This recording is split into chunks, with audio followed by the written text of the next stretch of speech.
नमस्कार दोस्तों, स्वागत है आपका आज के एपिसोड में। आज का जो हमारा टॉपिक है वो बेहद इंपॉर्टेंट है इस लिहाज से क्योंकि हाल ही में शोधकर्ताओं ने एक नए गैलेक्सी की खोज की है। इसका नाम क्या है, इसकी आकृति क्या है, इसकी विशेषताएं क्या है, इसे हम एक एक करके विस्तार से समझेंगे। लेकिन आगे बढ़ने से पहले आपको बता दें कि आज का जो हमारा टॉपिक है वो आपके जीएस पेपर 1 ज्योग्राफी और साथ ही साथ GS paper 3 science and tech से संबंधित है। तो सबसे पहले हम समझेंगे कि घटनाक्रम क्या है, यानी कि चर्चा में क्यों बनी हुई है। तो जैसा कि हमने डिस्कस किया कि हाल ही में एक गैलेक्सी यानी आकाशगंगा की खोज की गई है जिसका नाम है अलकनंदा और ये एक सर्पिल आकाशगंगा है। और आगे हम समझेंगे कि सर्पिल आकाशगंगा क्या होती है। अब आगे बढ़ने से पहले हम ये समझ लेते हैं कि ये खोज किसके द्वारा की गई है। तो ये जो पूरी खोज है ये राष्ट्रीय रेडियो खगोल भौतिकी केंद्र टाटा मूलभूत अनुसंधान संस्थान पुणे के शोधकर्ताओं के द्वारा इसकी खोज की गई है। और सबसे पहले इसे यूरोपीय खगोल विज्ञान पत्रिका जिसका नाम है एस्ट्रोनॉमी एंड एस्ट्रोफिजिक्स में इसे पहली बार प्रकाशित किया गया है। और आपको बता दें कि ऐसा कहा जा रहा है कि ये सबसे प्रारंभिक आकाशगंगाओं में से एक है और शोधकर्ताओं का ये भी कहना है कि ब्रह्मांड के बिग बैंग के ठीक 1.5 अरब साल के बाद ये आकाशगंगा अस्तित्व में आई थी। अब इसी के साथ हम आगे बढ़ते हैं और ये जो आकाशगंगा है इसकी विशेषताएं क्या है इन्हें हम विस्तार से समझ लेते हैं। तो जैसे कि हमने इनकी संरचना की बात करी तो इनकी संरचना सर्पिल है। तो सर्पिल संरचना के बारे में हम समझ लेते हैं। तो इसमें 2 सुस्पष्ट सर्पिल भुजाएं होती हैं जो कि चमकीले केंद्रीय उभार के चारों ओर लिपटी हुई होती हैं। अब इनके नाम की बात कर ले कि इनका नाम अलकनंदा क्यों रखा गया है। तो हिमालय की नदी अलकनंदा के नाम पर ही इनका नाम अलकनंदा रखा गया है। और इनके व्यास की बात करें तो इनका व्यास लगभग 30,000 प्रकाश वर्ष है।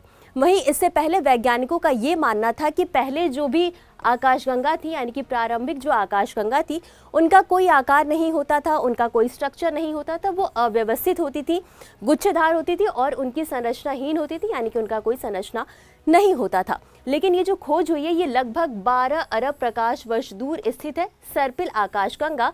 और जब अलकनंदा की खोज हुई तो ये माना गया कि जो प्रारंभिक ब्रह्मांड है उसमें भी जो आकाशगंगा है उनकी जो संरचना है जटिल होती थी, सुगठित होती थी और उनकी एक स्ट्रक्चर मौजूद होता था जो कि पहले नहीं होता था। और इसी के साथ ये जो पूरी खोज है, ये जो इस अलकनंदा आकाशगंगा की खोज की गई है वो नासा के जेम्स वेब स्पेस टेलीस्कोप के द्वारा की गई है।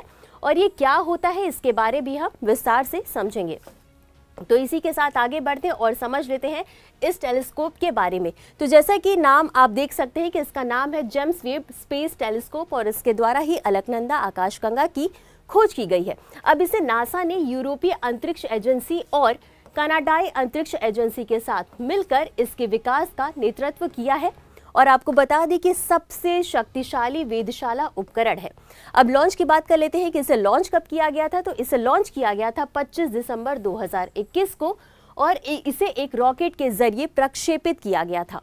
अब इसके बारे में और कुछ विशेषताओं को भी समझ लेते हैं। तो ये ब्रह्मांड की सबसे पुरानी आकाशगंगाओं की खोज में भी शामिल रहा है ये टेलीस्कोप। और इसी के साथ ही बिग बैंग के कुछ 100 मिलियन वर्ष के बाद के भी आकाशगंगाओं की इसने तस्वीर ली है। और इसी के साथ आगे बढ़ते और समझ लेते हैं इसके लक्ष्य को।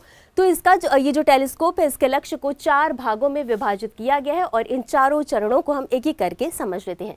तो पहले चरण की बात कर लेते हैं। इसमें लगभग 13.5 अरब वर्ष के पीछे जा करके प्रारंभिक ब्रह्मांड के अंधकार से बनने वाले पहले तारों और आकाशगंगाओं को देखना है।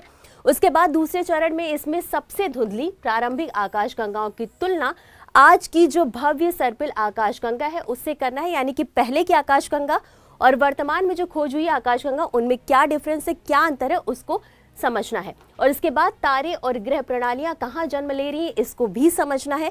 ये तीसरा चरण था। और चौथे चरण में सौरमंडल से बाहर के ग्रहों के वायुमंडल का निरीक्षण करना है, यानी कि समझना है ग्रहों के वायुमंडल को कि उसमें क्या क्या चीजें हैं।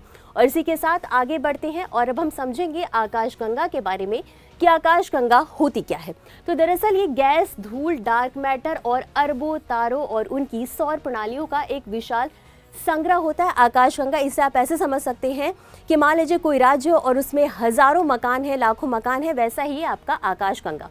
और इसमें जो भी गैस, धूल और डार्क मैटर और अरबों तारे होते हैं वो गुरुत्वाकर्षण खिंचाव के कारण आपस में बंधे रहते हैं। और ये जो आकाशगंगा है इसका व्यास 80,000 से 1,50,000 प्रकाश वर्ष तक हो सकता है। अब इनके प्रकार की बात करें तो ये सर्पिल अंडाकार या अनियमित प्रकार की होती हैं, लेकिन हम यहाँ पर जानेंगे सिर्फ सर्पिल आकाशगंगा के बारे में, क्योंकि जो अलकनंदा है वो सर्पिल आकाशगंगा है।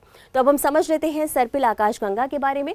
तो ये इसमें चपटा डिस्क, सर्पिल भुजाएं और एक केंद्रीय उभार होता है, और मिल्की वे आकाशगंगा जो है वो भी आपका एक सर्पिल आकाशगंगा है। ऐसा कहा जाता है कि ब्रह्मांड का जब विस्फोट हुआ वो ठंडा हुआ और विकसित हुआ, उसके बाद इसका निर्माण हुआ था।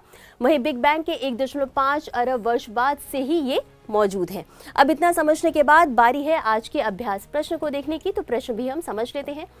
प्रश्न है, पुणे के शोधकर्ताओं के द्वारा हाल ही में खोजी गई अलकनंदा नामक आकाशगंगा के संदर्भ में निम्नलिखित कथनों पर विचार करें। आपका पहला कथन है, यह एक सुगठित सर्पिल आकाशगंगा है जो ब्रह्मांड के शुरुआती दौर में मौजूद थी। और दूसरा कथन है, इसकी खोज इस धारणा को चुनौती देती है कि प्रारंभिक ब्रह्मांड में आकाशगंगाएं अव्यवस्थित थीं। और तीसरा कथन है, इस खोज में मुख्य रूप से जेम्स वेब स्पेस टेलीस्कोप यानी कि JWST का उपयोग किया गया।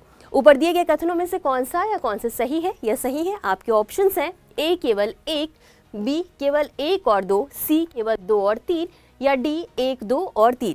और इस प्रश्न का उत्तर आपको हमेशा की तरह कमेंट बॉक्स में देना है। तो आज के लिए बस इतना ही। मिलते हैं अगले एपिसोड में इसी तरह कुछ अहम और ज़रूरी खबरों के साथ। तब तक के लिए धन्यवाद।